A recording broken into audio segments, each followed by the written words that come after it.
وانشق البحار. بسم الله الرحمن الرحيم.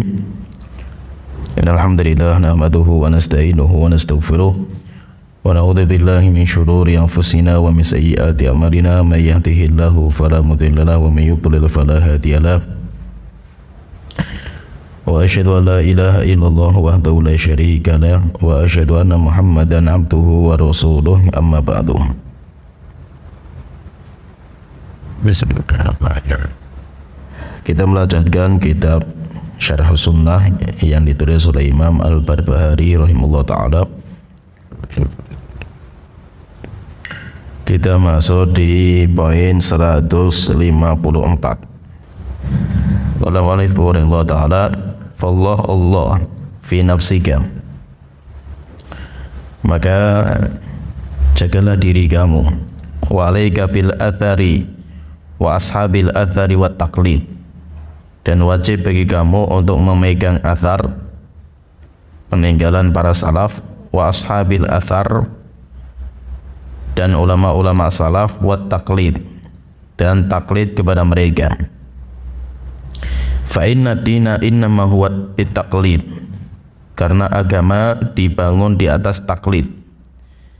Yani li Nabi sallallahu alaihi wasallam wa ashabihi ridwanullah alaihim ajmain, yaitu taklid kepada Rasulullah dan kepada para sahabat. Wa man qablana lam yad'una fi lubsin, orang-orang sebelum kami, sebelum kita, tidak pernah membiarkan kami, meninggalkan kami di atas keraguan. Yaitu alhamdulillah generasi awal kita telah mencukupi kita.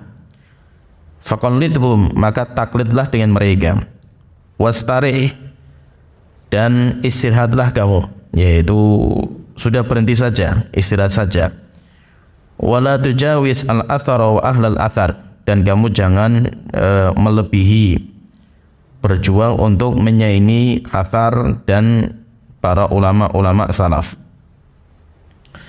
Ini di sini intinya beliau mengingatkan bahwa kewajiban kita itu kembali kepada Rasulullah dan kepada para salaf, dan kita harus taklidkan mereka, karena agama itu dibangun di atas ittiba, mengikuti Rasulullah dan para salaf, bukan menyaingi mereka. Sehingga dalam kitab beragama itu, kita itu diperintahkan untuk mengikuti Rasulullah, mengikuti beliau, bukan menyaingi beliau. Sehingga ketika ada orang-orang yang ingin menyaingi beliau, sehingga mereka mengatakan, saya mau sholat malam semalam suntuk setiap hari. Yang kedua mengatakan, kalau saya setiap hari mau puasa. Yang ketiga mengatakan, kalau saya tidak akan menikah karena saya pengen sibuk ibadah. Maka Rasulullah marah. Maka Rasulullah kemudian setelah itu mengatakan, inni atqakum lillah, saya itu orang yang paling bertakwa, tidak ada yang bisa mengalahkan saya. Tapi saya juga sholat malam, dan saya juga tidur, saya juga puasa, terkadang tidak, dan saya menikah dengan istri-istri saya. Faman raghiba an sunnati falaysa minni, maka siapa yang benci terhadap sunnahku bukan golonganku. Sehingga kewajiban kita itu mengikuti, bukan membuat yang baru. Maka kewajiban kita dalam beragama itu taklid kepada Rasulullah dan taklid kepada salaf. Dan taklid itu, jadi taklid itu nanti diambil dari kalimat qiladah, yaitu kayak kalung, rantai. Karena orang yang mengikuti itu dia berjalan di belakangnya. Jadi kayak kita itu merantai orang, kemudian kita berjalan, orang-orang itu di belakang kita. Berarti mereka itu taklid sama saya. Mereka itu saya rantai dan mengikuti saya dari belakang. Itu namanya taklid. Diambil dari kalimat qiladah. Sehingga taklid itu apa? Taklid itu mau dinamakan taklid atau ittiba itu sama. Taklid kepada Rasulullah, taklid kepada salaf itu sama dengan ittiba, mengikuti di belakang. Mengikuti di belakang itu namanya taklid atau ittiba. Dan apa hukumnya taklid ini? Yaitu taklid di dalam beragama. Taklid dalam beragama itu hukum asalnya itu tidak dibolehkan. Yaitu karena kita diperintahkan untuk kembali kepada Al-Quran dan Sunnah. Kita diperintahkan. Jadi kita hukum asalnya tidak boleh taklid. Hukum asalnya kita langsung kembali kepada Al-Quran dan Sunnah. Cuma bagi orang yang tidak mampu untuk kembali kepada Al-Quran dan Sunnah langsung, maka dia harus taklid. Maka terkadang taklid itu hukumnya wajib, bagaikan memakan bangkai yang hukum asalnya haram, tetapi bisa menjadi wajib. Kenapa? Karena kondisinya darurat. Maka taklid kepada ulama-ulama salaf itu wajib bagi orang-orang yang tidak bisa mengikuti seperti mereka, tidak bisa memiliki ilmu seperti mereka, harus taklid. Kalau dia itu memahami Al-Quran dan Sunnah sendiri dengan pemahaman mereka, maka bahaya dan tidak dibolehkan. Tidak dibolehkan. Maka ulama sudah membuat sebuah patokan di dalam memahami Al-Quran dan Sunnah. Tidak boleh Al-Quran dan Sunnah difahami dengan pemahaman sendiri, harus dengan ilmu. Orang yang belum punya ilmu, maka kewajiban dia taklid kepada orang yang berilmu, karena pilihannya cuma dua, tidak ada pilihan yang ketiga. Pilihannya cuma dua. Fas'alu ahlat dzikri in kuntum la ta'lamun. Tanya sama orang yang berilmu kalau tidak punya ilmu. Sehingga pilihannya cuma kamu itu berilmu atau tidak. Kalau kamu berilmu, maka kamu menjawab problematika umat. Sampaikan ilmu yang kamu miliki. Artinya yang kedua, kamu nggak punya ilmu. Kalau nggak punya ilmu, kewajibannya cuma satu, bertanya. Tidak ada orang yang di tengah-tengah yang dia itu nggak berilmu tapi boleh berbicara, nggak boleh. Kalau kamu berilmu, silahkan sampaikan ilmu. Kalau nggak berilmu, diam, belajar, mengikuti ulama yang memiliki ilmu. Sehingga kita dalam beragama itu kita kembali kepada Al-Quran dan Sunnah. Cuma karena kembali kepada Al-Quran dan Sunnah itu tidak mudah, maka kita harus taklid kepada ulama-ulama kita. Mau dinamakan taklid, mau dinamakan ittiba, itu sama. Taklid sama ittiba itu sama. Kalau mu'allifu rahimahullah ta'ala, waqif indal mutasyabih. Berhentilah kamu di dalam perkara-perkara yang mutasyabih. Jadi ayat-ayat itu atau dalil itu ada yang muhkam, yang jelas, yaitu jelas, yaitu menjelaskan sesuatu yang jelas. Kemudian ada juga yang mutasyabih. Mutasyabih itu masih rancu. Maka Rasul juga mengatakan innal halala bayyinun wa innal harama bayyinun. Yang halal itu jelas, yang haram itu jelas. Wa bainahuma umurun mushtabihat. Tetapi di tengah-tengah itu ada perkara yang mutasyabih, yang mustabih, yaitu yang rancu, tentang ini itu masuk ke haram atau masuk ke halal, karena rancu. Kalau kata Imam Ibnu Hajar dalam kitab Fathul Bari, beliau mengatakan yang dinamakan dengan mutasyabih atau syubhah, perkara yang syubhat, innal halala bayyinun wa innal harama bayyinun. Halal itu jelas, haram jelas. Wa bainahuma umurun mushtabihat. Tetapi di tengah-tengah itu ada perkara-perkara yang mutasyabih, yang mustabih, yang rancu. Kerancuan itu, kalau kata beliau itu ada beberapa sebab yang membuat sesuatu itu menjadi rancu. Yang pertama, sebab yang pertama karena dalilnya bertolak belakang.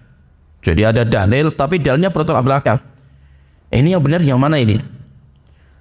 Satu masalah ada dua dalil, di mana kita tidak bisa merojehkan satu dari dua dalil itu. Kita mengumpulkan nggak bisa, kita tarjih juga nggak bisa.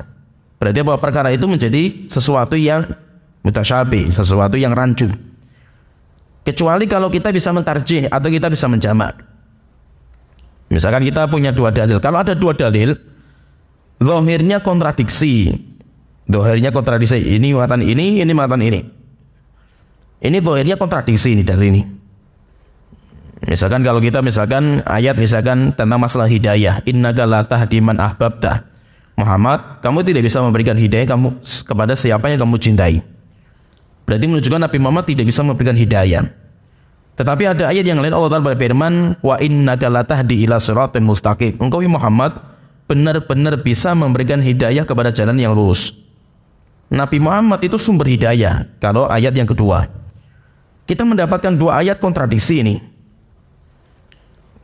Kita menjamak nggak bisa, misalkan, kemudian kita mentarjih nggak bisa karena keilmuan kita, karena ilmu kita masih minim. Maka Masalah ini berarti masalah yang mutasyabih ini. Masalah yang rancu. Kenapa rancu? Karena ada dua dalil, kita punya dua dalil kontradiksi. Kita nggak bisa mentarjih, kita nggak bisa menjamak. Kecuali kalau kita bisa menjamak, seperti para ulama mengatakan hidayah yang pertama itu untuk hidayah taufik. Innaka la tahdi man ahbabta, Muhammad, kamu tidak bisa memberikan hidayah kepada siapa yang kamu cintai. Itu hidayah itu taufik, urusan hati. Sedangkan hidayah yang kedua, wa innaka la tahdi ila siratal mustaqim, itu hidayatul irsyad wal bayan. Itu namanya jamak. Jamak itu apa? Menggunakan semua dalil. Dua dalil ini saya ambil semua. Dua dalil saya ambil semua. Yang pertama untuk kondisi ini, yang kedua untuk kondisi ini. Itu namanya dinamakan dengan jamak. Dan metode terbaik, kalau kata Imam Syafi'i dalam kitab risalah beliau, metode terbaik ketika kita mendapatkan dua dalil yang zahirnya kontradiksi itu jamak. Harus dijamak. Dan itu yang paling sering dalam mazhab Syafi'iyah. Itu metodenya seperti itu. Kalau tidak bisa dijamak baru ditarjih. Kalau tarjih itu apa? Mengambil satu dalil yang lain dibuang. Itu namanya tarjih, dan itu terakhir tarjih ini. Dan nanti metode tarjih pun macam-macam. Tarjih itu dengan apa? Cara kita mentarjih bisa dengan kekuatan dalil. Oh, ini lebih kuat dalilnya daripada ini. Atau tarjih itu karena melihat kepada mansuh, nasih mansuhnya. Atau banyak nanti metodologi tarjih itu banyak. Atau misalkan berkumpul antara sabda dengan perbuatan Rasulullah. Rasulullah bersabda, tapi Rasulullah mengamalkan. Misalkan Rasulullah melarang minum dengan berdiri, tapi Rasulullah mengamalkan. Ini kan kontradiksi ini. Terus bagaimana seperti ini? Kalau tarjih berarti diambil yang kuat, buang yang lain. Itu namanya tarjih, dan itu terakhir. Itu kalau dalam mazhab, hampir mayoritas mazhab itu kalau Syafi'iyah itu metodenya jamak. Metodenya jamak. Kenapa? Masalah membatalkan wudhu bagi orang yang menyentuh kemaluan itu kalau menyentuh dengan telapak. Kalau menyentuhnya tidak pakai telapak nggak batal. Kenapa harus seperti ini? Karena menjamak dua dalil. Dalil yang pertama menunjukkan bahwa menyentuh kemaluan itu membatalkan. Man massa dzakarahu falyatawaddo. Ya, siapa yang menyentuh kemaluannya batal wudunya. Tapi ada juga riwayat yang mengatakan innama huwa bid'atun minka. Kemaluan itu adalah anggota tubuh kamu. Sehingga kalau kamu itu megang kemaluan itu kayak menggaruk, ya itu masih itu nggak ada bedanya dengan megang telinga, megang hidung, itu nggak ada bedanya. Nanti khilaf para ulama menghadapi dua dalil ini. Sehingga ada yang mengatakan memegang kemaluan batal secara mutlak. Ada yang mengatakan nggak batal secara mutlak karena ngambil dalil tadi. Yang mengambil hadis man massa dzakarahu falyatawaddo, konsekuensinya berarti apa? Megang kemaluan batal. Ada yang mengatakan hadisnya kuat, innama huwa bid'atun minka, yang itu adalah kemaluan itu adalah anggota tubuh kamu. Sehingga apa? Megang kemaluan nggak batal secara mutlak. Nah, maka ada yang menjamak, itu harus kita jamak. Kalau dalam mazhab itu jamaknya bagaimana? Yang dinamakan man massa itu dengan telapak bibatil kaf, dengan telapak tangan. Kalau masanya itu bukan dengan telapak tangan, nggak dinamakan dengan mas. Sehingga kalau megang dengan telapak tangan, kalau ada pembatas sepakat para orang nggak membatalkan. Ini kalau langsung. Nanti ada juga yang mengatakan enggak, itu yang dimaksud itu cara menjamaknya itu enggak, itu bukan seperti itu. Tapi menjamaknya itu kalau megang kemaluan dengan syahwat batal. Tetapi kalau megang tanpa syahwat maka tidak batal. Dan itu nanti ada yang mengatakan juga yang kita katakan memegang kemaluan itu sunnah berwudu. Tidak membatalkan, tapi yang terbaik adalah berwudu. Itu namanya menjamak. Contoh lagi misalkan tidur.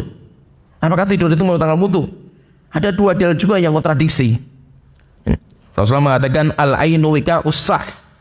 Mata itu adalah pengikat bagi dubur. Faman nama minkum falyatawaddo. Maka siapa yang tidur wudu. Falyatawaddo lamul amr yufidul wujub, menunjukkan perintah dan itu kewajiban.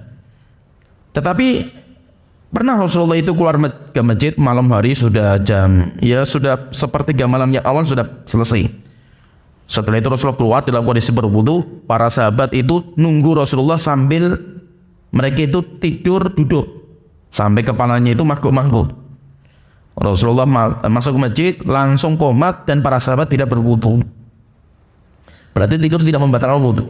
Terus bagaimana menanggapi masalah ini? Khilaf panjang juga di antara para ulama. Ada yang tarjih. Ngambil hadis ini buang yang lain, ngambil hadis yang ini buang yang lain. Ada juga yang menjamakan. Yang menjamakan juga khilaf juga bagaimana cara menjamakan. Ya, maka kalau dalam mazhab itu yang mu'tamad, kalau tidurnya itu mutamakin alal ardi seperti tidurnya para sahabat, yang para sahabat itu tidurnya duduk mutamakin alal ardi, maka tidak membatalkan. Tetapi kalau tidurnya itu tidak mutamakin, yaitu dia tidak tidurnya itu sudah tegak berduduk, maka batal wudunya. Ada juga nanti yang merujukkan juga seperti itu. Kalau Imam Nawawi, tarjih aslinya beliau, demikian juga Imam Ibnu Hajar, beliau membedakan antara nu'as, sinah dengan naum. Ada 3. Ya, beliau mengatakan di sini ada 3. Kalau sudah sampai tingkatan, kalau baru tingkatan itu sinah, maka tidak membatalkan. Dan itu tidurnya sahabat yang tidur. Jadi kalau pendapat yang ini, mereka menjamahnya apa? Kita nggak melihat posisi duduk. Mau duduk, tegak atau tidak, itu kita nggak melihat itu. Cuma yang kita lihat tidurnya sudah sampai tingkatan apa. Kalau tidurnya baru tingkatan sinah itu sahabat tadi. Dimana sinah itu muqaddimatun naum. Dia sudah mulai tidur, yaitu awal-awal tidur itu. Kalau masih seperti ini, maka tidak batal wudunya. Hatta walaupun berbaring. Tetapi ada yang mengatakan, tapi kalau tidurnya itu sudah sampai naum tingkatannya, maka batal wudunya. Mau duduk maupun berbaring. Ini tarjih aslinya Imam Nawawi yang ini. Beliau merujukkan yang ini sebenarnya. Demikian juga diikuti sama Imam Ibnu Hajar dalam kitab Fathul Bari. Walaupun yang mu'tamad dalam mazhab nggak seperti itu, yang mu'tamad nggak, tapi tarjihnya aslinya Imam Nawawi yang ini, yang masih pendapat pribadi beliau. Walaupun tetap di kitab-kitab mazhab, ya beliau menyebutkan mazhab itu mu'tamad itu yang dalam mu'tamad itu mutamakin al ardi. Cuma kalau tarjihnya pribadi beliau lebih merujukkan pendapat yang ini. Yaitu dilihat kondisi tidurnya itu sudah sampai tingkatan naum atau baru sinah. Bedanya apa antara naum dan sinah itu? Jadi tidur itu nanti ada 3. Kalau kita mau tidur itu ada 3. Yang pertama nuas, ngantuk. Itu bahasanya nuas. Kemudian yang kedua masuk setelah ngantuk, sinah. Nah cuma sinah ini nggak ada di bahasa kita, nggak ada. Sinah itu muqaddimatun naum. Sudah mulai kita mau tidur. Yaitu sudah muqaddimah, sudah mulai masuk. Kemudian setelah itu baru kita masuk ke naum, tidur. Lah bedanya itu apa antara sinah dan naum itu? Kalau sinah, indera itu masih berfungsi walaupun tidak maksimal. Orang masih mendengar suara orang walaupun senyum-senyum. Orang masih dipegang, masih terasa. Itu namanya sinah. Seperti orang ketika khutbah Jumat itu mereka duduk masih dengar dia itu, inderanya masih berfungsi walaupun nggak paham. Tidak, idroknya itu nggak maksimal itu. Sehingga terkadang orang tidur dengar khutbah Jumat, ketika khotibnya doa ngangkat tangan dia. Kepalanya masih di bawah seperti itu, tapi tangannya ngangkat tangan gitu. Menunjukkan apa? Dia masih ada, indera itu masih berfungsi gitu. Kalau dipegang-pegang masih terasa, itu namanya tingkatan sinah. Kalau sudah sampai tingkatan naum, indera sudah mati, sehingga sudah nggak mendengar, kemudian sudah nggak terindra, yaitu dipegang sudah nggak terasa. Itu sudah sampai tingkatan naum, batal wudu. Dan itu kalau bagi saya pendapatnya kuat sekali kalau ini. Jadi tidak melihat kepada posisinya, tidak melihat kepada, tapi kepada tingkatannya. Tingkatannya itu apa? Apakah batasannya orang tidur dan tidaknya itu ngiler? Wah, saya udah ngiler ini. Berarti saya batal wudu saya itu. Bukan. Karena ngiler itu bukan masalah itu. Tapi yang penting kamu itu indera kamu masih berfungsi atau tidak. Ini kalau ya kuat lah. Jadi intinya gini, dalil-dalil yang ada itu terkadang memang bermacam-macam. Dalil itu banyak sekali dalil itu terkadang itu. Sehingga para ulama itu terkadang mereka cara menyikapi ini, akhirnya mereka itu punya metode yang berbeda-beda. Tapi tetap yang terbaik itu jamak. Kalau nggak bisa dijamak baru tarjih. Dan tarjih pun nanti macam-macam. Jadi dalil-dalil yang mutasyabih, yang rancu, akhirnya yaitu kenapa? Sebabnya itu karena ada 2 dalil yang kontradiksi. Ada 2 dalil yang kontradiksi itu namanya mutasyabih. Atau yang kedua, kalau kata Imam Ibnu Hajar itu, kenapa kok perkara itu menjadi mutasyabih itu? Perkara itu menjadi syubhat. Itu kenapa? Yang kedua, karena ada 2 pendapat ulama yang sama-sama kuat. Ada 2 pendapat ulama ini sama-sama kuat. Kita lihat dalilnya kuat semua ini. Kita nggak bisa merojekkan ini.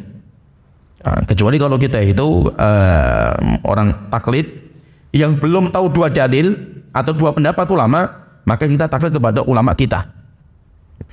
Dan fatwa ulama kita itu namanya dalil bagi orang awam. Jadi dalilnya orang awam itu apa? Fatwa.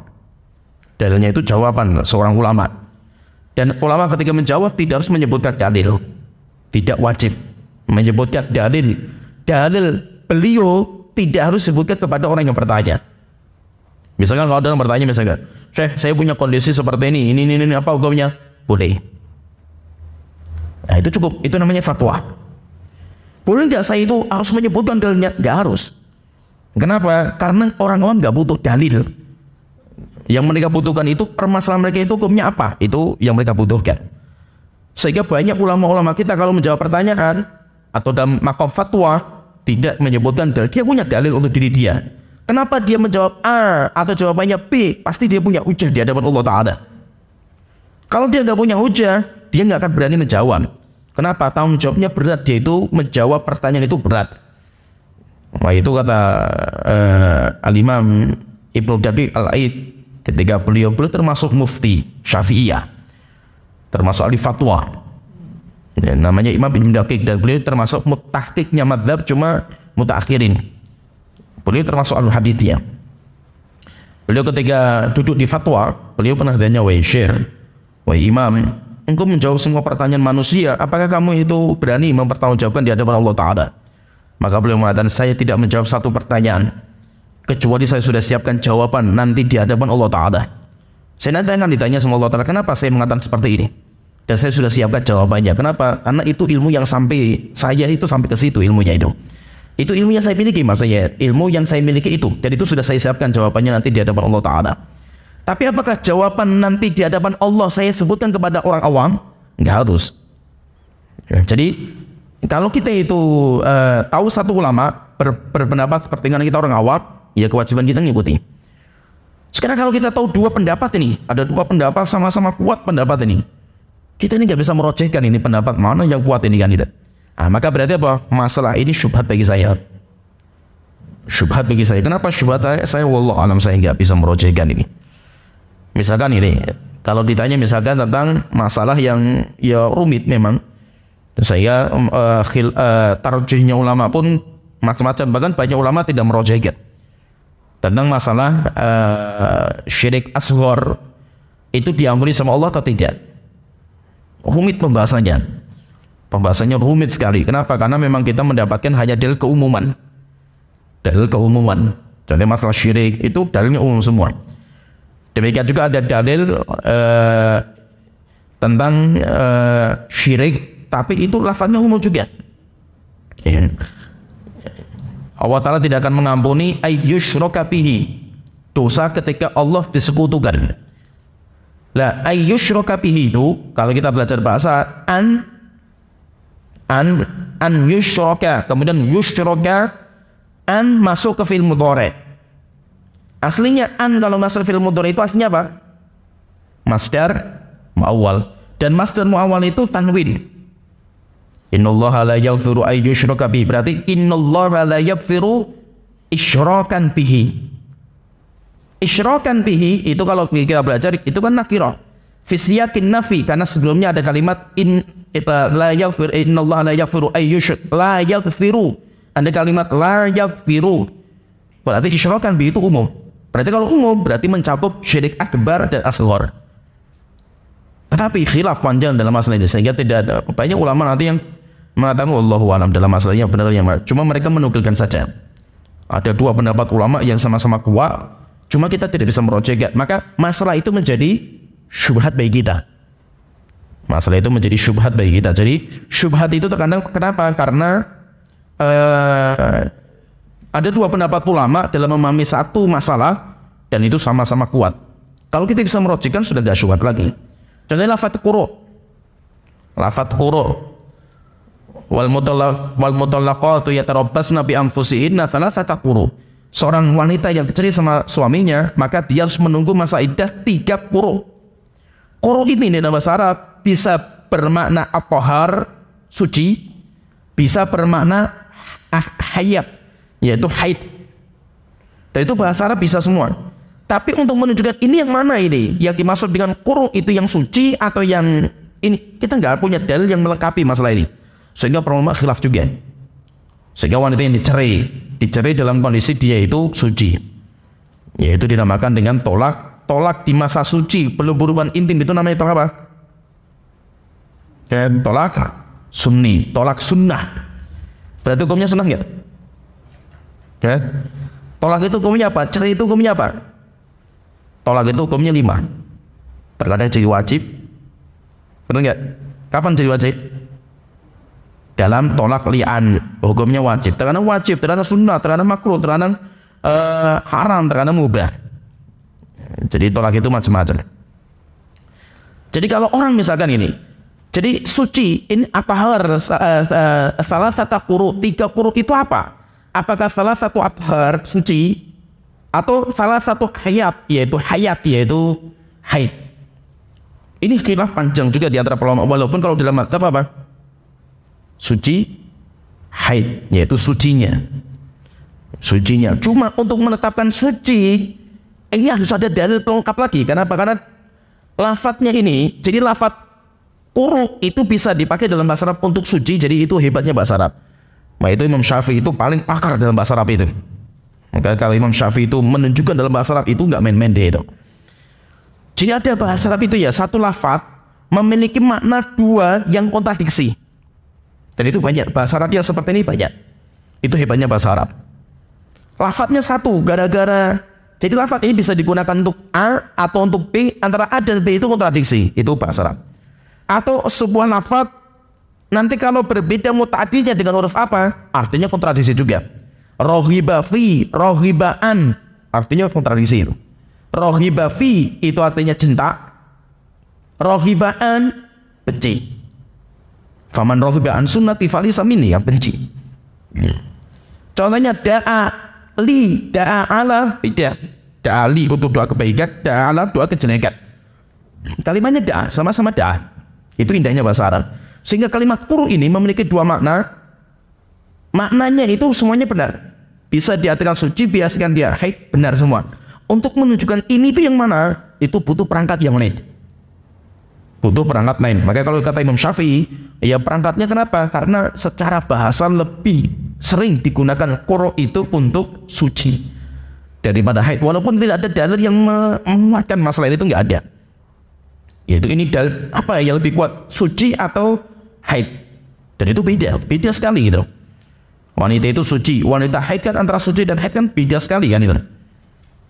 Tapi kalau dalam mazhab ini suci.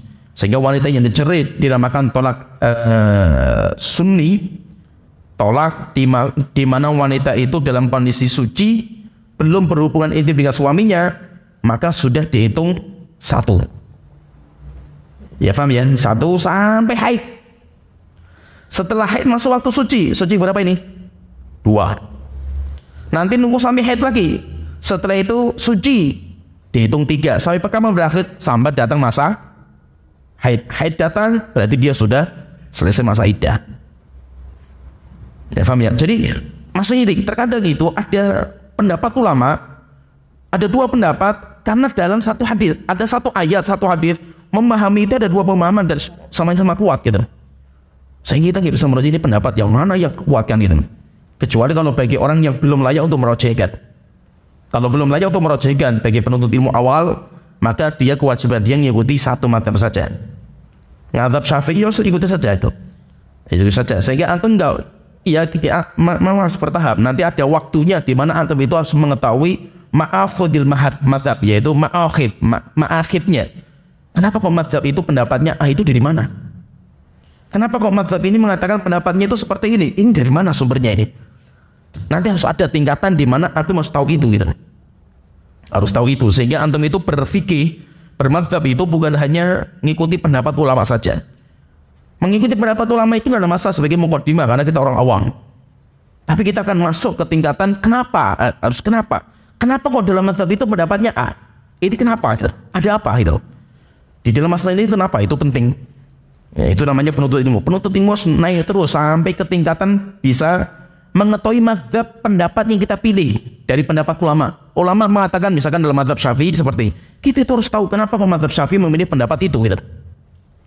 nanti akan masuk ke tingkatan berikutnya sampai kita bongkar juga pendapat yang lain. Kalau kita sudah tahu dua pendapat, kok ini pendapatnya dalilnya ini ideal, kok kuat sama-sama kuat ini. Nah, kita ini nggak bisa merojek ini pendapat yang mana ini. Nah, ini masalah ini syubhat bagi kita. Walaupun kita lebih condong ke ini, tapi ini syubhat karena kita nggak bisa merojekkan. Jadi ternyata syubhat itu karena ada dua dalil yang sama-sama kuat. Sama-sama kuat di mana kita tidak bisa merojekkan satu dari duanya, maka perkara itu bisa menjadi syubhat. Yang ketiga, syubhat itu karena dia itu makruh. Karena dia itu makruh. Jadi makruh itu ada sisi untuk ditinggalkan, tapi ada sisi baiknya. Dan itu bagi orang ahli fatwa itu harus paham ini. Orang ahli fatwa, orang kalau sudah masuk ke fatwa itu dia harus tahu masalah-masalah yang ini hukumnya haram, ini yang hukumnya makruh. Kenapa? Karena standarisasi fatwa itu kata para ulama, orang yang alim bukan orang yang tahu mana yang haram dan mana yang halal. Bukan itu mudah. Tapi orang yang ulama itu apa? Orang yang tahu mana yang lebih baik atau yang terbaik dari yang baik-baik. Dan orang yang tahu lebih buruk dari yang buruk-buruk. Sehingga misalnya gini, ini ada dua masalah ini. Ini hukumnya haram. Ini kalau ini nggak boleh, ini haram. Kalau yang ini makruh. Akhirnya apa? Saya berikan jawaban yang makruh. Wes kamu ini saja, walaupun itu makruh. Daripada apa? Daripada kamu jatuh perkara yang haram. Sehingga apa? Mengetahui mana yang haram dan mana yang makruh itu penting.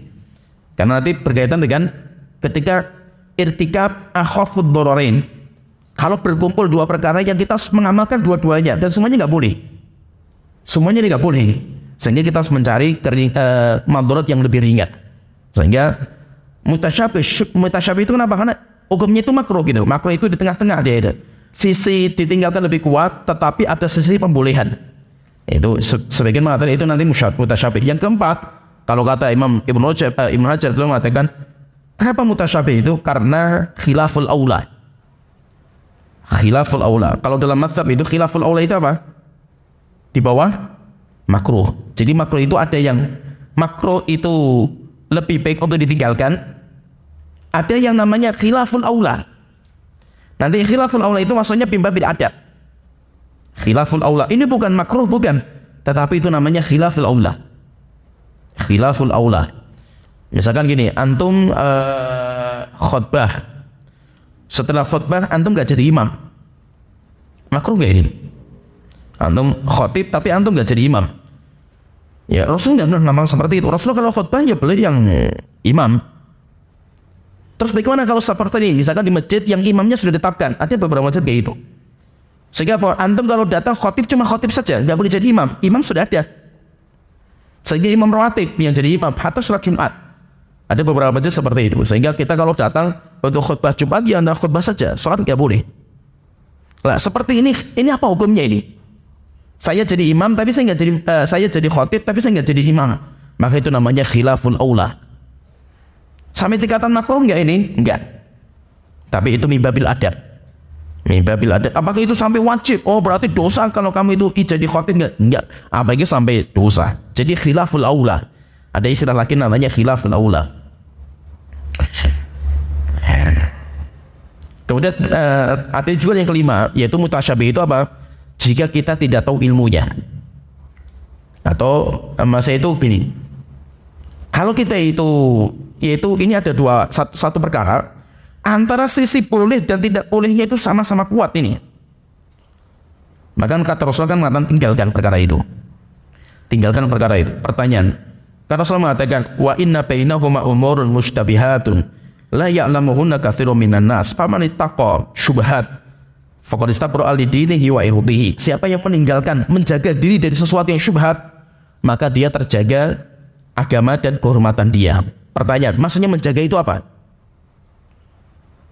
Siapa yang menjaga dari syubhat, maka dia telah menjaga agama dan kehormatan dia. Maksudnya itu kata sebagian ulama mengatakan, maksudnya kembalikan kepada hukum asal. Harus kita kembalikan kepada hukum asal. Misalkan gini. Jadi mengetahui hukum asal setiap perkara itu penting. Contohnya misalkan hukum asal air, apa hukumnya? Suci. Tidak boleh kita katakan najis kecuali dengan ada sesuatu ilmu yang mengeluarkan itu dari yang suci menjadi najis. Contohnya gini, saya mau wudhu, sholat mau wudhu, kodullah keran mati semua, air mati, listrik mati sehingga kerannya nggak nyala. Yang ada cuma air yang di WC. Kodullah air yang di WC itu embernya itu pendek. Ya itu pendek. Kecuali kalau kolah di WC-nya itu ada kolah atau embernya tinggi, yang orang kencing tidak mungkin nyiprat gitu. Dimana kalau ini sekarang kondisinya airnya pendek, kemungkinan, namanya kemungkinan itu ada. Kemungkinan ini ada orang kencing nyiprat, apalagi baunya pesing misalkan WC. Sudah WC-nya pesing, ada air sedikit, embernya pendek lagi itu. Aduh.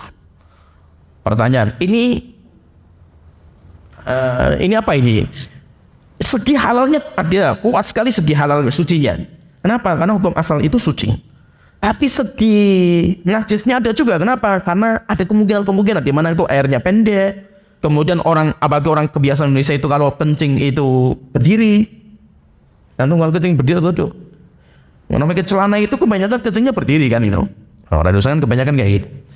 Sehingga kemungkinan najisnya ada juga ini. Maka bagaimana seperti ini? Maka kalau seperti ini kembalikan kepada hukum asal. Hukum asal air apa? Suci. Berarti gunakan untuk berwudu boleh kan? Boleh. Boleh wudu. Kenapa? Hukum asalnya adalah suci. Contohnya lagi misalkan masalah sembelihan. Hukum asal masalah sembelih itu apa? Hukum asal masalah binatang sembelihan. Ada binatang sembelih, mati binatang ini. Hukum asalnya apa? Hukum asalnya haram. Fil abdha'i wal luhumi. Dalam masalah abdha, kemaluan perempuan, yaitu masalah nikah, demikian juga masalah daging, itu hukum asalnya haram. Sekarang kalau seandainya saya nembak jedier burung, jedier tembak jatuh ini burung ini, jatuhnya ke air, ini ada kemungkinan antara ini suci kuat karena jatuhnya karena saya tembak, hukum tembakan saya boleh karena itu termasuk buruan. Tapi ketika dia itu jatuhnya ke air, sisi najisnya kuat juga gitu, karena mati tenggelam itu jadinya bangkai. Ini dua-duanya sama-sama kuat. Paham ya? Kecuali kalau kita bisa menguatkan, oh enggak, ini matinya itu sebelum tenggelam karena saya tembak jeder kena kepala. Itu juga sudah mati tadi itu. Saya lihat sudah mati, baru jatuh ke air. Kalau antum bisa merojekkan satu dari dua perkara ini, silahkan diamalkan. Masalahnya itu kalau kita tidak bisa merojekkan antara dua sisi halalnya dan sisi haramnya itu sama-sama kuat. Terus bagaimana hukumnya kalau seperti ini? Hukumnya haram. Hukumnya haram. Kenapa haram? Karena hukum asal binatang itu adalah haram. Binatang sembelihan, maksudnya sembelihan itu hukumnya haram. Sampai jelas bahwasanya ini adalah halal. Ya, paham ya?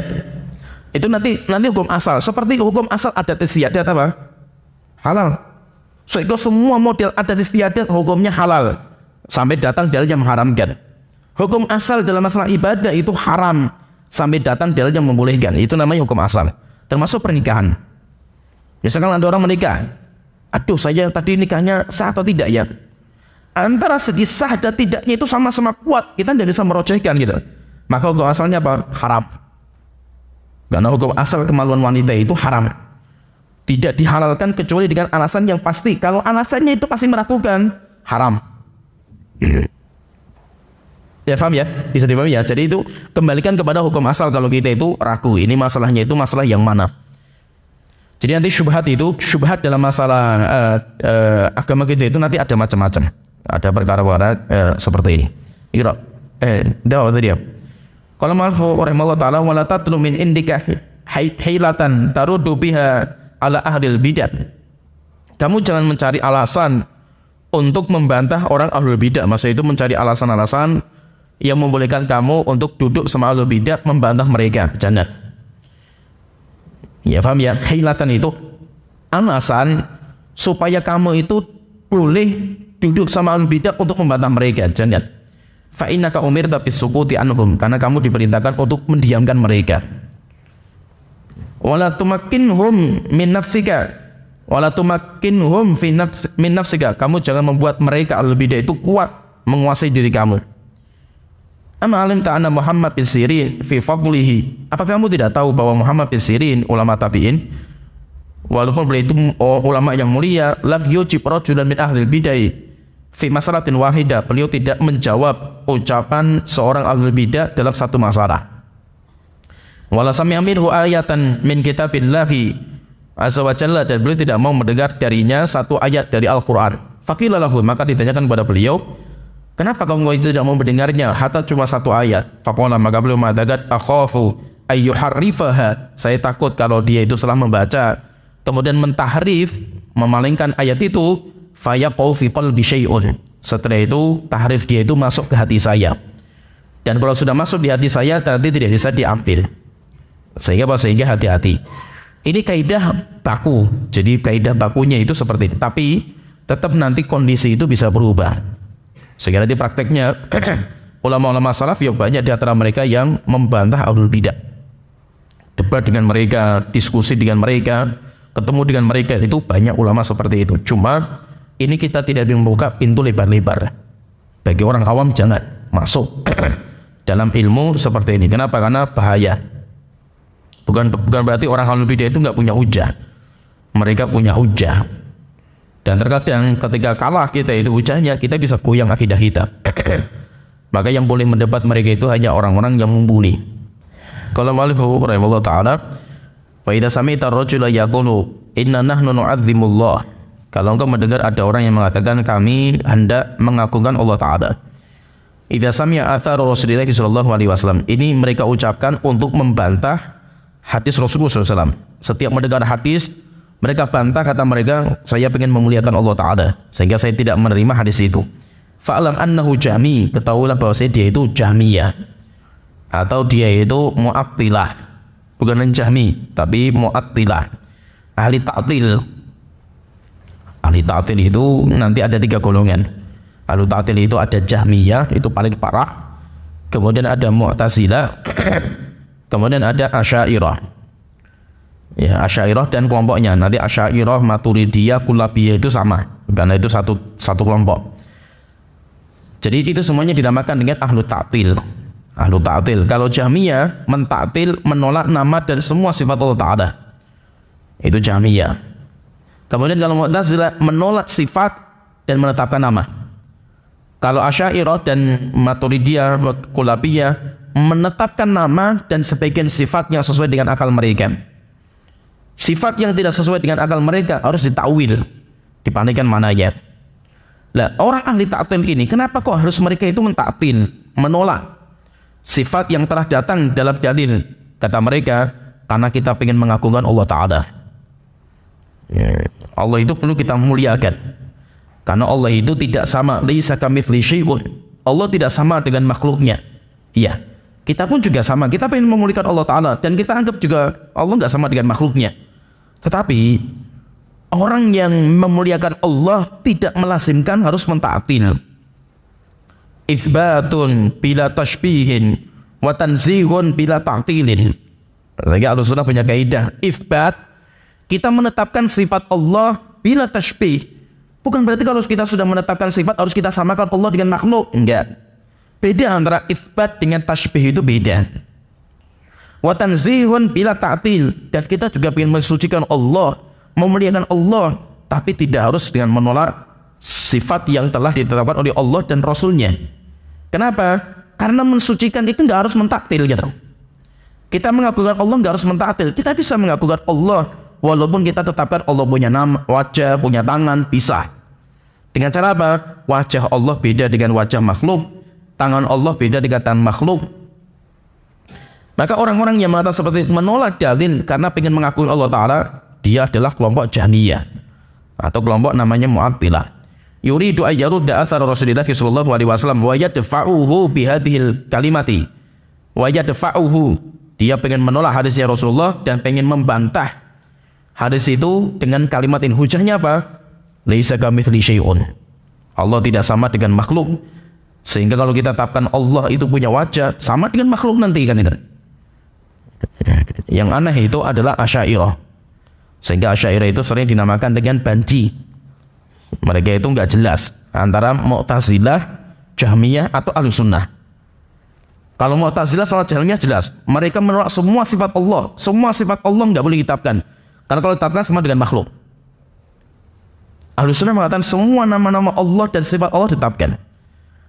Setelah itu ada namanya Asy'ariyah, menetapkan beberapa sifat yang sesuai dengan akal mereka yang tidak ditolak. Ketika ditanyakan Allah punya wajah enggak, Allah enggak punya. Lah kenapa Allah enggak punya wajah? Karena makhluk punya wajah. Kalau Allah punya wajah nanti sama dengan makhluk. Oke, ditanya Allah punya ilmu enggak? Oh, kalau ilmu Allah punya. Karena ilmu itu harus ada. Kalau Allah enggak punya ilmu berarti suatu kekurangan. Pertanyaan, dalam makhluk ada ilmu enggak? Ya ilmu ada, tapi ilmu makhluk sama Allah beda. Maka kita katakan kita bicara dengan satu sifat, ba'du sifat, yaitu kita bicara dengan sebagian sifat seperti kita bicara dengan sifat yang lain. Kalau Anda menetapkan ilmu padahal makhluk punya ilmu dan Anda mengatakan ilmu Allah beda dengan makhluk, kenapa kok Anda tidak menetapkan itu juga dalam sifat Allah yang lain, wajah, tangan dan yang lain? Oh enggak bisa. Kalau wajah mesti sama dengan makhluk, enggak bisa. Seperti ilmu kan juga bisa kita bedakan kan itu. Ya, sehingga maksudnya itu kalau mereka saling ditantang, mereka itu sama Mu'tazilah dari entah kamu itu sama Ahlus Sunnah, yaitu yang menetapkan semua sifat Allah Ta'ala, atau kamu itu bersama kita gitu loh. Mu'tazilah yang menolak semua sifat Allah Ta'ala. Jangan di tengah-tengah kayak gini, jadi nggak jelas kamu itu. Kamu menetapkan sifat Allah atau tidak gitu loh. Akhirnya apa? Mereka itu kalau sama Mu'tazilah, Asy'ariyah itu kalau sama Mu'tazilah dijuluki sebagai banci. Kelaminnya nggak jelas gitu. Dia itu laki-laki atau perempuan gitu. Yaitu menetapkan sifat Allah atau tidak kan gitu. Ya enggak, sifat Allah, kita itu seperti Ahlus Sunnah. Kita itu menetapkan sifat Allah Ta'ala, tapi kalau yang ini kita nggak mau. Kalau yang ini kita nggak mau gitu. Sampai mereka itu punya kaidah fakullu nasin awhama tashbiha. Setiap nas yang itu mungkin bisa mentashbih antara Allah dan makhluk, awilhu, ta'wil dengan mana yang lain. Kalau sudah tidak bisa ditakwil, awir mi tanziha, buang saja. Dengan tujuan apa? Tanziha, untuk mensucikan Allah Ta'ala. Karena kita ingin mensucikan Allah, harus kita buang dalil-dalil seperti ini. Kenapa? Ini bisa merendahkan martabat Allah Ta'ala gara-gara sifat-sifat seperti ini. Wa huwa yazmu annahu yu'azzimullah wa yunazzihuhu. Dengan seperti ini mereka menganggap bahwa mereka itu telah mengakukan Allah dan telah mensucikan Allah Ta'ala. Idza sami'a hadits ru'yah, ketika mereka mendengar hadis masalah ru'yah, Allah melihat hamba di surga melihat wajah Allah Ta'ala, atau hadis nuzul wa ghairihi, atau yang lainnya. Falisa yaruddu athar Rasulullah sallallahu alaihi wasallam. Bukankah dia telah membantah hadisnya Rasulullah SAW? Wa idza qala, kalau mereka mengatakan inna nu'azzimullah, kami ingin mengakukan Allah Ta'ala, an yazula bin maudhi'in ila maudhi'in, sehingga Allah Maha Suci untuk pindah dari tempat ke tempat yang lain. Coba hujahnya mereka itu. Mereka kan mengatakan Allah itu zat yang maha mulia, sehingga Allah itu nggak mungkin berpindah tempat. Allah tidak mungkin butuh sama tempat gitu. Kalau Allah itu turun dari arsy sampai ke langit dunia, berarti Allah itu pindah tempat, dan namanya orang pindah itu butuh tempat yang baru. Saya dari sini pindah ke sini butuh tempat baru ini, setelah ini butuh tempat baru ini. Allah itu Maha Suci, sehingga Allah tidak mungkin butuh tempat. Berarti apa? Berarti hadis masalah nuzul bagaimana? Masalah turunnya Allah ke langit dunia, bantah. Paling kan kalau bisa, berarti yang turun bukan Allah Ta'ala, yang turun rahmat Allah Ta'ala. Yang turun rahmat Allah Ta'ala. Kalau kita katakan kepada mereka, kalau yang turun rahmat Allah berarti turunnya cuma seperti malam yang akhir saja rahmat Allah kan gitu. Berarti selain itu nggak ada rahmat Allah yang turun kan gitu. Jadi seperti itu. Jadi intinya mereka katakan enggak, Allah nggak bisa turun. Faqad zaima annahu a'lama. Ya jadi fahami ya. Kenapa kok mereka itu harus menolak hadis masalah turun? Memang hadis masalah turun, nuzul, turunnya Allah ke langit dunia itu dalam hadis, dalam Al-Quran nggak ada. Yang ada cuma dalam hadis Rasulullah SAW, dan hadisnya mutawatir. Hadisnya mutawatir. Imam Ibnu Hajar, beliau mengumpulkan semua hadis yang bicara tentang nuzul, turunnya Allah ke langit dunia. Itu dalilnya kata beliau mutawatir, jumlahnya banyak sekali. Bahkan beliau mengatakan dari semua riwayat yang saya kumpulkan, kata beliau itu, saya mendapatkan bahwa hadis yang menunjukkan turunnya Allah tentang masalah waktunya itu ada 6. Yaitu semua hadis itu nanti terbagi menjadi 6. Ada yang menyebutkan sepertiga malam yang akhir, ada yang mengatakan pertengahan malam, ada yang mengatakan malam secara mutlak dan yang lainnya lah itu. Semuanya belum ada semua, riwayatnya itu ada semua itu dan lengkap. Menunjukkan apa intinya? Intinya hadis masalah nuzul Allah, turunnya Allah ke langit dunia itu mutawatir. Sama orang-orang ahlu ta'til, sifat turunnya Allah ke langit dunia ditolak sama mereka. Kenapa? Dalilnya karena pengen mensucikan Allah Ta'ala. Laisa kamitsli syai'un wa huwas samiul basir. Allah tidak sama dengan hamba. Kalau Allah itu turun nanti sama dengan hamba. Allah butuh tempat. Maka kita katakan, tidak setiap yang ada itu butuh tempat. Tidak setiap sesuatu yang bertempat butuh sama tempat itu gitu. Contohnya misalkan gini, Allah itu kan bersemayam di atas arsy. Allah di atas arsy. Kata mereka enggak. Karena kalau kita katakan Allah di atas arsy, berarti Allah butuh sama tempat namanya arsy. Kita katakan tidak semua yang ada di atas itu butuh dengan yang di bawah. Itu kan kaidah akal. Semua yang di atas pasti butuh dengan yang di bawah. Itu kan kaidah akal kita itu. Karena secara logika manusia, memang logika manusia, kehidupan manusia, yang di atas butuh sama yang di bawah. Saya di atas kursi, saya butuh sama kursi. Kalau kursinya ambruk, saya ikut ambruk. Tapi kaidah ini nggak berlaku bagi Allah Ta'ala. Awan di atas langit, apakah awan itu butuh sama bumi? Ya. Ada langit yang besarnya luar biasa, Allah bangun tanpa tiang. Apakah langit itu butuh kepada kita? Butuh kepada bumi? Enggak juga. Sehingga apa? Enggak, sesuatu yang di atas itu enggak melazimkan harus butuh kepada yang bawah. Demikian juga kalau, jadi masalahnya itu, ahlu ta'til itu masalahnya di mana ini? Masalahnya mereka itu, sebagai kaidah para ulama, kullu mu'attil musyabbih. Jadi masalahnya mereka, kenapa kok harus mentaktil sifat Allah Ta'ala, menolak sifat Allah Ta'ala? Karena kesalahan mereka pertama itu mesti mentasybih dulu Allah dengan makhluk. Ya, paham ya? Sehingga kita katakan kullu mu'attil musyabbih wa kullu musyabbih mu'attil. Benar enggak? Kullu mu'attil musyabbih. Setiap orang yang menolak sifat Allah, pasti dia sudah menyerupakan Allah dengan makhluk dulu. Sampai akhirnya harus tolak karena tujuannya ingin mensucikan Allah Ta'ala. Dan setiap orang yang musyabbih pasti mu'attil. Orang yang menyamakan Allah dengan makhluk pasti dia telah mentaktil. Mentaktil apa? Mentaktil firman Allah Ta'ala, laisa kamitsli syai'un. Karena Allah gak sama dengan makhluk. Jadi kenapa kok mereka harus menolak sifat nuzul, turunnya Allah ke langit dunia? Karena mereka menyamakan Allah dengan makhluk. Kalau saya itu di atas lantai 2, saya turun ke bawah, berarti kan saya berpindah tempat. Kalau saya sudah turun ke lantai bawah, otomatis saya sudah nggak ada di lantai atas kan gitu. Berarti apa? Saya butuh kepada tempat yang baru. Nanti pindah lagi butuh sama tempat yang baru. Allah tidak butuh kepada tempat seperti ini. Maka kita katakan, kenapa kok Anda itu menyamakan Allah dengan makhluk dulu gitu? Kita katakan, apakah melazimkan setiap yang turun, ada tempat, 2 tempat, atas bawah, yang turun dari atas ke bawah berarti atas itu kosong, yaitu makhluk. Sekarang pertanyaan di sini, ketika Allah turun ke langit dunia, arsy Allah itu kosong atau tidak?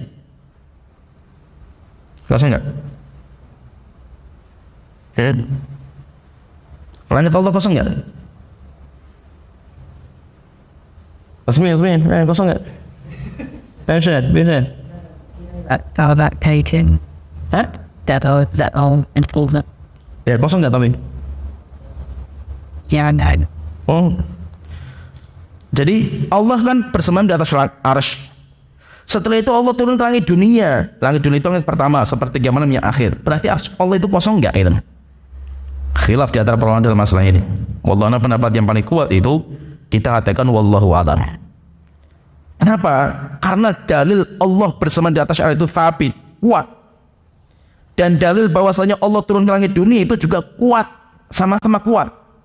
Sehingga apa? Sehingga tidak melazimkan kalau yang turun berarti kosong yang di atas. Karena itu kaidah makhluk. Sehingga kita katakan wallahu ta'ala. Yang penting bahwa kita tetapkan Allah bersama di atas arsy dan kita tetapkan Allah itu turun ke langit dunia.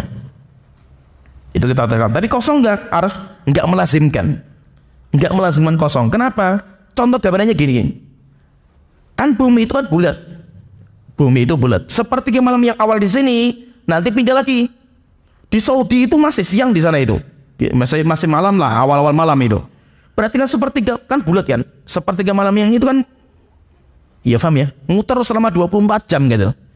Lah terus Allah itu turunnya kayak apa itu? Berarti Allah itu kerjanya cuma turun, pindah dari sini, pindah sana 24 jam kerjanya muter terus turun seperti ini kan. Maka kita, itu kan gambaran makhluk Anda itu menggambarkan itu seperti itu kan. Gambaran kota antum itu makhluk gitu. Yang jadi masalah itu antum itu menggambarkan Allah dengan makhluk yang ada di otak antum gitu loh. Ini tuh makhluk yang ada di otak kita. Gambaran Allah yang kita gambarkan di otak kita itu makhluk gitu. Dan itu nggak dibolehkan. Ya, paham ya? Kita menggambarkan bumi bulat, setelah itu Allah turun ke bawah ini. Ini kan gambaran otak antum kan gitu. Namanya penggambaran sesuatu dalam otak kita itu namanya makhluk. Penggambaran di otak kita itu makhluk. Sehingga berarti apa? Anda sudah menyamakan Allah dengan makhluk. Sehingga kita katakan saja wallahu a'lam gitu. Bagaimana Allah turun? Apakah Allah turun itu sekali turun untuk semua bumi ini? Wah, itu yang penting apa? Kita masuk sepertiga malam akhir di kita katakan Allah turun. Itu saja. Kaifiyah bagaimana wallahu a'lam. Sehingga apa? Antara kaifiyah, jadi gini, terkadang itu ada kaifiyah yang kita itu nggak bisa menggambarkan gitu. Contohnya misalkan wa yas'alunaka 'anir ruh. Orang-orang bertanya kepada kau tentang roh Muhammad. Roh itu gimana kok bisa itu roh itu ya? Masuk dalam tubuh manusia, akhirnya orang itu jadi hidup. Keluar jadinya mati gitu.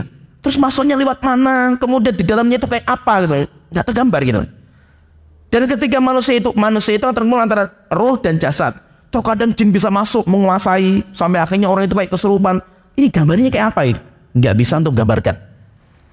Makhluk saja antum nggak bisa menggambarkan. Apalagi tentang Allah Ta'ala itu. Otak kita itu terlalu kerdil sekali untuk menggambarkan sesuatu gitu. Sehingga kalau kita itu menggambarkan sesuatu yang itu apalagi tentang Tuhan kita, maka gambarannya mesti keliru. Sehingga tidak bisa kita gambarkan. Nah itu bahayanya orang ahli ta'til itu kenapa? Karena mereka menggambarkan Allah dulu dengan makhluk. Allah punya wajah, misalkan wajah baqa wajhu rabbika dzil jalali wal ikram. Wajah Allah senantiasa kekal dan abadi. Allah punya wajah. Lah saya punya wajah ini. Lah kalau Allah punya wajah nanti sama dengan wajah saya kan? Digambarkan dulu otak, di dalam otak gambaran Allah Ta'ala. Berarti apa? Berarti Allah nggak boleh punya wajah. Nah, terus bagaimana dengan itu? Ya itu artinya bukan wajah itu artinya kehormatan. Allah punya tangan, bal yadahu mabsuutatan, kedua tangan Allah terbentang luas. Allah punya tangan, kan saya punya tangan. Nanti kalau Allah punya tangan gambarannya kayak saya, gambarannya itu di otak antum itu gambaran makhluk itu. Nah, berarti apa? Kalau Allah punya tangan, ya nanti sama dengan tangan saya. Berarti apa? Allah nggak boleh punya tangan. Atau bagaimana dengan ayat itu? Bal yadahu mabsuutatan, al-yad itu bisa diartikan dengan kuah. Bisa memang secara bahasa bisa. Jadi itu namanya takwil, yaitu orang mentakwil. Takwil itu mesti taktil. Jadi tasbih dulu, baru taktil, baru takwil. Itu tartibnya itu ada 3 tartib. Nah itu apa? Orang yang mentakwil sifat Allah dengan sifat yang lain. Tangan artinya kekuasaan. Berarti dia sudah jatuh pada 3 perkara.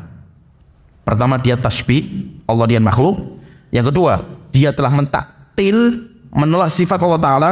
Yang ketiga dia jatuh kepada takwil, mengartikan itu dengan sifat yang lain. Begitu takwil itu kalau kita perhatikan itu paling parah. Takwil itu paling parah. Kalau Mu'tazilah jelas. Jahmiyah Mu'tazilah, Allah punya tangan enggak punya. Selesai. Terus ngapain dengan ayat? Saya enggak beriman dengan ayat itu. Wes selesai. Enggak usah mendatangkan, enggak itu maksudnya nih, enggak. Itu enggak ada maksud. Yang penting saya enggak beriman dengan itu. Wes selesai mereka itu.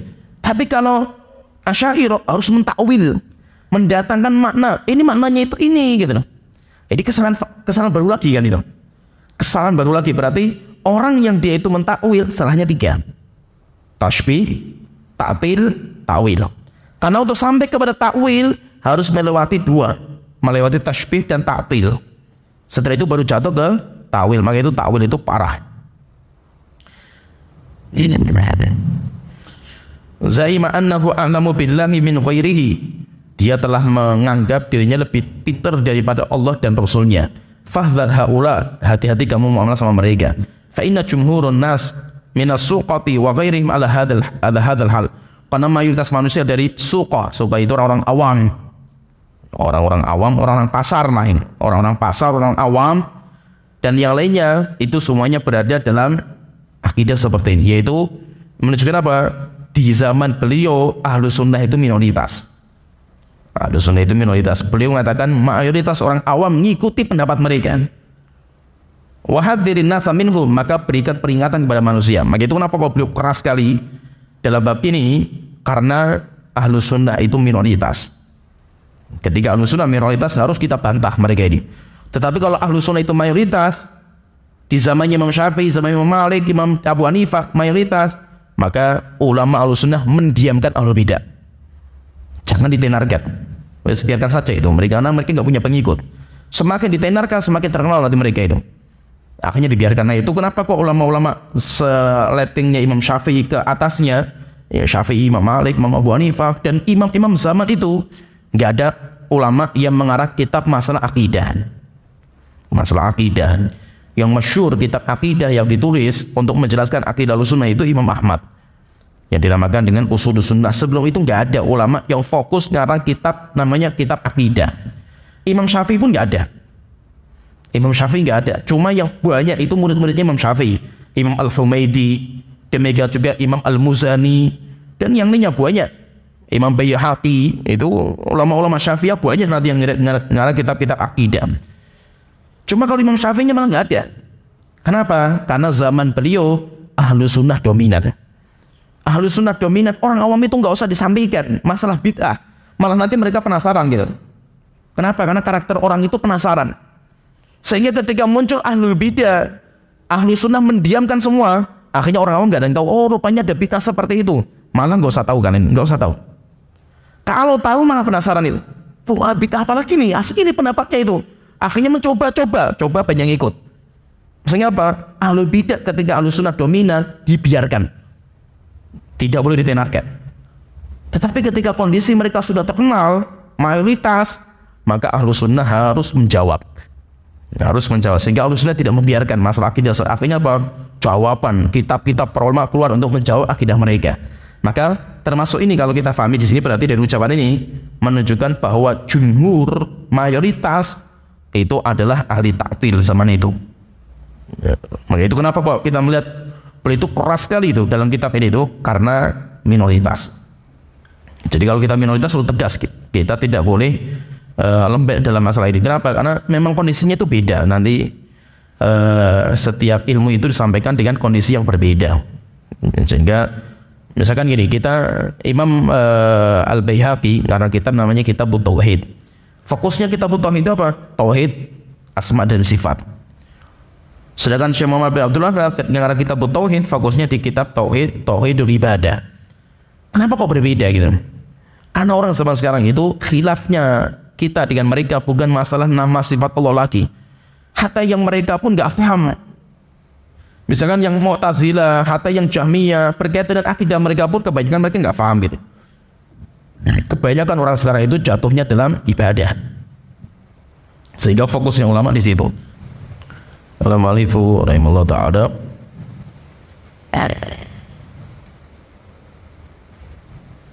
wa idza sa'alaka ahadun an mas'alatin fi hadzal kitab. Kalau ada orang bertanya kepada engkau tentang satu masalah di kitab ini, di buku saya ini, wa huwa mustarsyidun, dan dia itu memang mencari hidayah, dia itu orang baik yang ingin mencari ilmu, fakalimhu, maka ajak bicara orang itu, wa arsyidhu, dan berikan petunjuk, sampaikan ilmu kepadanya. Wa idza ja'aka yunadhiruka, tapi kalau ada orang yang datang dia pengen debat kepada kamu, bukan mencari petunjuk, bukan mencari ilmu, tapi pengen debat, fahdharhu, hati-hati kamu sama orang itu. Fa inna fil munadharati wal mira'i wal jidali wal mughalabati wal khusumati wal ghadab, karena di dalam perdebatan, diskusi, debat, kemudian itu nanti ada yang harus pengen menang, ada yang kalah, ada yang setelah itu bermusuhan, kebencian. Wa qad nuhita an hadza jiddan, kamu dilarang dari perkara-perkara ini, sangat-sangat dilarang. Yakhrujani jami'an min tariqil haqqi, di mana keduanya nanti semuanya akan keluar dari jalan kebenaran. Walam yablughuna an ahadin min fuqaha'ina wa ulama'ina, dan belum sampai kepada kami satupun dari ulama fikih kami dan ulama-ulama kami annahu nadhara au jadala au khasama, bahwasanya mereka itu mendatangi ahlul bidah untuk membantah mereka. Itu kaidah umum. Kenapa beliau sampaikan? Karena ini mimbab saddid dzara'i, untuk menutup pintu-pintu bahaya bagi orang-orang awam atau penuntut ilmu yang masih pemula. Prakteknya nanti banyak ulama-ulama kita yang mendatangi. Contohnya siapa? Abdullah bin Abbas. Abdullah bin Abbas mendatangi kelompoknya Khawarij. Beliau datang dengan membawa pakaian baju yang bagus. Datang ke sebuah tempat namanya Harura, markasnya orang-orang Khawarij. Abdullah bin Abbas datang, sampai Abdullah bin Abbas mengatakan, ya Ali, tolong sholat duhur diakhirkan sejenak, saya ingin datangi mereka. Ali sampai khawatir, jangan, Abdullah bin Abbas, nanti takut mereka akan membunuh kamu. Maka beliau mengatakan, enggak, karena saya sepupunya Rasulullah, bagaimanapun mereka masih menghormati saya. Akhirnya Abdullah bin Abbas datang ke sana. Ketika datang, maka Abdullah bin Abbas minta hujahnya mereka itu apa, mengkafirkan Ali itu apa. Akhirnya mereka mengatakan, kita punya 3 hujah. Semuanya dibantai semua sama Abdullah bin Abbas, sampai sepertiga pasukan taubat. Menunjukkan apa? Menunjukkan bahwa pintu debat itu ada. Cuma memang ini kita nggak buka. Karena apa? Bahaya. Nah itu kaidahnya itu, siapa yang mendengar ahlul bidah lari sejauh-jauhnya. Man sami'a hadisnya man sami'a bid dajjal falyana anhu. Siapa yang mendengar dajjal keluar, lari sejauh-jauhnya. Jangan sampai ada orang yang dia itu merasa pede tentang ilmunya, mendatangi dajjal untuk membantahnya. Nanti malah dia itu menjadi pengikut dajjal. Itu kaidah bakunya seperti, walaupun memang bagi orang yang mampu debat dengan mereka, maka nanti ulama-ulama datangi. Syekhul Islam mendatangi orang-orang Jahmiyah, didatangi di markasnya mereka, diskusi sampai berhari-hari. Sampai Syekhul Islam mengatakan, "Lau qultu qaulakum," jika saya ngikuti pendapat kalian, saya kafir. Karena saya tahu kufurnya ucapan kalian. Tapi kalian bagi saya belum bisa saya kafirkan. Kenapa? Karena kalian orang bodoh.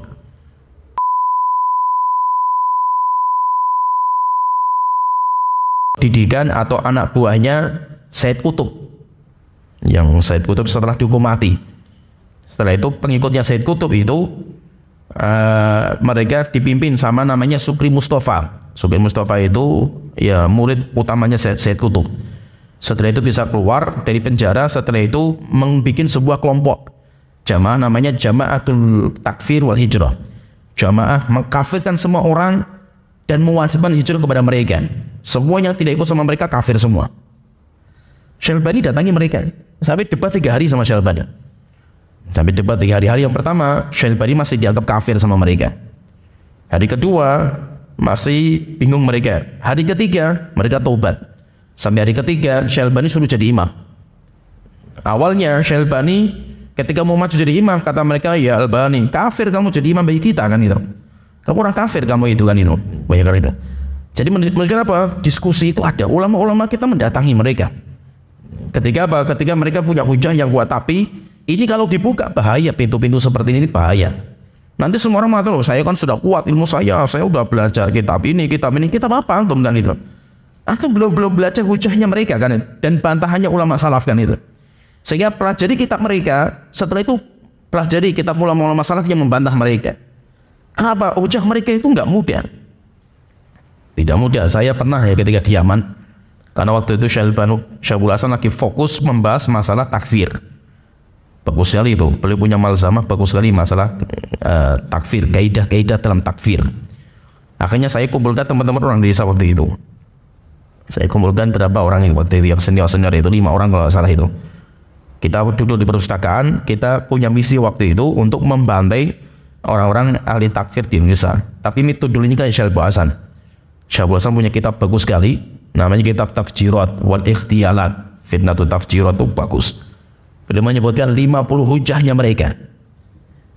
Nah, dari mana Syabul Hasan itu bisa mengetahui hujahnya mereka dan dibantai habis di situ? Beliau datangi. Ulama-ulama mereka datangi, setelah itu tulis semua hujah-hujahnya itu. Setelah itu dikumpulkan di kitab Tafjirat, kemudian dibantah satu-satu. Dan bantahannya luar biasa. Sampai mereka pun sampai sekarang belum bisa membantah kitab itu. Orang-orang yang takfir ini. Akhirnya kita waktu itu, saya juga bikin tim itu untuk ini khusus di Indonesia, yaitu saya pelajari website-websitenya orang-orang takfiri. Akhirnya kita baca semua tulisan-tulisan mereka, kita kumpulkan semua. Setelah itu tim itu, antum fokus membantah yang hujah ini. Saya yang ini, antum yang itu, antum yang itu. Ya sudah, kita buka di perpustakaan waktu itu. Sehingga kita kumpulkan hujah mereka itu banyak sekali, syubhat-syubhat mereka. Setelah itu kita kumpulkan bantah-bantahan dan kita tahu ini mereka itu ngambil pendapat ini dari mana sumbernya ini. Oh, sumbernya dari Durasaniyah, mayoritas dari Durasaniyah. Langsung kita rujuk ke kitab asli, baca kitab Durasaniyah, faham kita, oh ini di sini di masalahnya itu. Setelah itu kita baca ke kitab induk lagi. Akhirnya kita lebih lengkap lagi, kita dapatkan masalah-masalah yang di Durasaniyah itu terlalu global. Ada rincian yang di situ nggak ada gitu. Akhirnya setelah itu kita mendapatkan banyak. Akhirnya di situ kita kumpulkan. Qadarullah waktu itu saya pulang. Setelah itu kondisi Yaman kacau. Tulisannya hilang semua di Yaman. Itu padahal tebel itu kalau bisa selesai. Itu termasuk luar biasa kitab itu, bantahan kepada mereka. Jadi maksudnya itu Anda pahami ya. Saya ketika baca hujah-hujahnya mereka itu di website mereka itu, saya melihat Masya Allah luar biasa gitu. Dan mereka memang ada hujahnya itu di kitab-kitab itu ada gitu. Kita baca itu ada gitu. Cuma itu pembahasan global gitu loh. Pembahasan global yang kita itu harus merujuk kepada kitab-kitab yang lebih rinci lagi gitu. Nah, terkadang di kitab-kitab pemula itu nggak disebutkan secara rinci. Namanya pembahasan global, metode ulama itu saddud dzara'i, memutus pintu supaya orang-orang awam itu nggak menjatuhkan diri di situ, sehingga ditutup pintunya itu. Dan itu kebanyakan ulama Saudi kalau ceramah secara umum seperti itu. Seperti Syekh Fauzan misalkan. Syekh Fauzan banyak ceramah-ceramah beliau yang mengkafirkan orang yang jatuh dalam perbuatan kufur tanpa ikumatul hujjah. Itu yang seperti itu kaidah globalnya. Walaupun nanti prakteknya nggak seperti itu. Ulama prakteknya nggak seperti itu gitu. Sehingga harus tahu makomnya kita itu memberikan peringatan kepada orang awam dengan makom kita itu untuk mendudukan setiap masalah. Itu nanti makomnya beda-beda. Sehingga memang apa yang perlu sampaikan itu namanya mimbab saddud dzara'i. Prakteknya banyak ulama-ulama kita yang mendatangi ahlul bidah untuk membantah mereka. Qala Hasan al-Basri, berkata Hasan al-Basri ini beliau punya murid beliau nanti menjadi gembongnya Mu'tazilah. Namanya siapa? Wasil bin Atha. Wasil bin Atha itu gembongnya atau pencetusnya Mu'tazilah. Sehingga beliau Hasan al-Basri ini menghadapi masalah-masalah seperti itu karena muridnya sendiri. Maka beliau mengatakan al-hakim la yumari wa la yudari fi hikmatihi an yansyuraha. Seorang yang bijak bukan orang yang sukanya berdebat, sukanya ya debat kusir. Tapi fi hikmatihi, kebijaksanaan dia itu apa? Dia menyampaikan ilmu yang dia miliki. In qabilat hamidullah. Jika orang menerima ilmu itu alhamdulillah, bersyukur kepada Allah Ta'ala. Wa in ruddat hamidullah. Kalau ilmunya ditolak sama orangnya, dia bersyukur sama Allah. Kenapa? Karena tugas dia sudah disampaikan. Wajah rajulun ilal Hasan, ada orang datang kepada Hasan al-Basri berkata, ana unadzikra fiddin, wahai imam, saya pengen diskusi dengan engkau berkaitan masalah agama.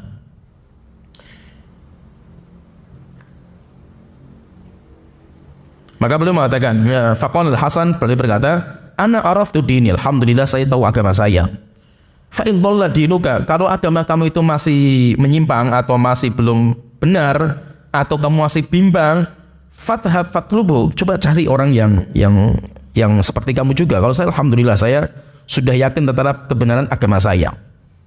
Wasami'a Rasulullah sallallahu alaihi wasallam qauman ala babi hujratihi. Rasulullah pernah mendengar para sahabat yang mereka di depan pintunya Rasulullah diskusi. Yaqul ahaduhum, yang satu mengatakan, alam yaqulillah kadza, bukankah Allah sudah mengatakan seperti ini? Qala al-akhar, yang lain mengatakan bukan Allah walam yaqulillah kadza, bukankah Allah seperti ini? Ini mereka bicara masalah takdir waktu itu. Fa kharaja mughdiban, maka Rasulullah keluar dalam kondisi Rasulullah murka, marah. Fa qala kemudian Rasulullah mengatakan, abi hadza umirtum, apakah dengan ini kalian diperintahkan? Abi hadza bu'ithtu ilaikum, atau dengan ini saya diutus kepada kalian? Antadribu kitaballah ba'dahu bi ba'din, yaitu kamu menabrakkan ayat satu dengan ayat yang kedua. Wa naha 'anil jidal, Rasulullah melarang dari debat. Wa kana Ibnu Umar yakrahul munadharata, Abdullah bin Umar benci sekali terhadap debat. Wa Malik bin Anas, demikian juga Imam Malik bin Anas. Wa man fawqahu, dan ulama-ulama di atasnya mereka. Wa man dunahu, atau di bawahnya mereka, ila yaumina hadza, sampai zaman kita ini. Wa qaulullahi azza wa jalla akbar min qaulil khalqi, dan firman Allah lebih besar daripada semua ucapan manusia. Allah Ta'ala berfirman, "Ma yujadilu fi ayatillahi illa alladziina kafaru." Tidak ada orang yang mendebatkan ayat-ayat Allah kecuali orang-orang kafir. Wa sa'ala rajulun Umar bin Khattab radhiyallahu anhu. Ada orang datang kepada Umar, kemudian orang itu bertanya. Ini sebagian nanti mengatakan itu namanya Subair. Orang yang bertanya itu namanya Subair. Karena Subair itu memang orang yang sering bertanya. Namanya Subair. Jadi ada orang bertanya kepada beliau, "Mana syitati nashta?" Umar, Allah berfirman, "Wa nasyitati nashta" itu apa? Maka beliau mengatakan, "Lau kunta mahluqan," jika kamu itu orang yang gundul, "la darabtu unuqak," saya penggal leher kamu. Maksudnya apa? Kalau kamu orang gundul, saya tebas leher kamu sekarang itu. Sampai akhirnya kan dihukum. Sampai akhirnya dipukul kepalanya sama Umar, sampai dengan pelepah kurma sampai bocor kepalanya itu sama Umar. Subair ini. Dia belum mengatakan "Lau kunta mahluqan," kalau kamu itu orang gundul, saya tebas leher kamu. Maksudnya apa? Gundul itu maksudnya apa? Gundul itu maksudnya Khawarij. Wasimahumut tahlik, karena orang Khawarij zaman dulu cirinya mereka itu gundul-gundul mereka ini. Zaman dulu seperti itu. Berarti kalau gundul-gundul ini orang Khawarij dalam zaman. Sekarang enggak. Khawarij enggak seperti itu. Oleh itu Syekhullah mengatakan sifat mereka itu nanti akan mengikuti zaman. Syekhullah sudah mengingatkan kalau zaman dulu simahumut tahlik kata Rasulullah, ciri mereka itu orang gundul-gundul. Sekarang ciri mereka gondrong-gondrong mereka itu yang itu. Sehingga orang-orang takfiri itu yang ngopom-ngopom itu malah sekarang gondrong-gondrong sekarang itu. Sehingga kita itu bingung terkadang ini oh, yang mana yang gundul atau yang gondrong kan gitu. Jadi mereka beda-beda. Mereka nanti akan seperti itu. Mereka itu nanti ciri mereka itu akan berbeda-beda seperti itu. Maka belum ada laupun mahluqan, kalau kamu itu orang gundul, yaitu Khawarij, pengikutnya Khawarij, la darabtu unuqak, saya tebas leher kamu itu. Ya itu namanya Subair. Sampai akhirnya kan nanti Subair itu kan disiksa sama Umar sampai istilahnya kayak muntah-muntah lah dia itu. Sampai dia mengatakan, "Umar, kalau kamu pengen bunuh saya, bunuh dengan cara yang paling cepat." Kata Umar, "Selama kepala kamu masih ada isinya kayak gitu, saya pukuli kamu itu." Sampai akhirnya setelah itu dia mengatakan, "Umar, sudah tobat, saya tobat, tidak akan tanya-tanya lagi masalah ayat-ayat yang rancu." Setelah itu dilepaskan, tapi Umar mengatakan kepada gubernurnya yang ada di Mesir waktu itu, perhatikan terus orang ini, dikawal terus orang ini. Kalau dia ngulang lagi, saya tagih ke sini. Sampai akhirnya kata orang di situ, enggak, ini sudah tobat dengan tobat yang ya kalau setelah tobat selesai. Wa qala Nabi sallallahu alaihi wasallam, Rasulullah mengatakan al-mu'minu la yumari, orang mukmin itu tidak berdebat, wala ashfa'u lil mumari yaumil qiyamah, saya tidak akan memberikan syafaat kepada orang yang berdebat di hari kiamat. Fata'ul mira, tinggalkanlah perdebatan, likallati khairihi, karena tidak ada kebaikan. Tapi hadisnya dhaif jiddan. Ya sampai di sini. Nanti kita lanjutkan lagi. Jadi faedah yang tadi kita sampaikan ya, bahwa ini berarti kitab ditulis sama beliau kondisinya ketika jumhur awam itu mengikuti ahlul bidah. Jumhur orang awam itu mengikuti ahlul bidah, sehingga beliau harus keras memberikan peringatan kepada orang-orang awam. Dan itu metode ulama-ulama kita seperti itu, keras. Ketika tujuannya untuk mimbabi tahdzir, memberikan peringatan. Ya, sampai sini wa akhiru da'wana alhamdulillahi rabbil alamin, sallallahu alaihi wa sallam wa ala alihi wa sahbihi ajma'in.